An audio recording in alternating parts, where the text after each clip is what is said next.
மதுரையிலிருந்து ராமேஸ்வரம் நோக்கி சென்ற அரசு பேருந்து இன்று அதிகாலை திருப்பாச்சேத்தி சுங்கச்சாவடியை கடக்க முயன்ற போது அரசு பேருந்தின் பின்பக்க டயர் தீப்பற்றி எரிந்துள்ளது. அதை கவனித்த ஓட்டுநர் பேருந்தை நிறுத்திவிட்டு பயணிகளை பாதுகாப்பாக இறக்கிவிட்டு தீயணைக்கும் முற்பட்டார். அதனை பார்த்த சுங்கச்சாவடி ஊழியர்களும் சேர்ந்து தீயணைத்துள்ளனர்.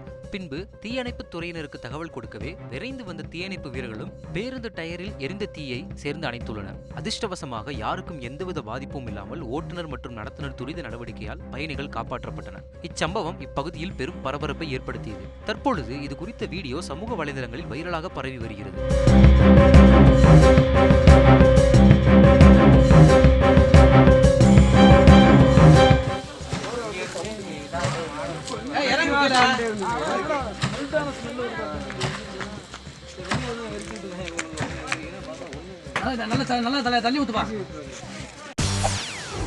செய்திகளை உடனுக்குடன் தெரிந்து கொள்ள உடனே சப்ஸ்கிரைப் பண்ணுங்க.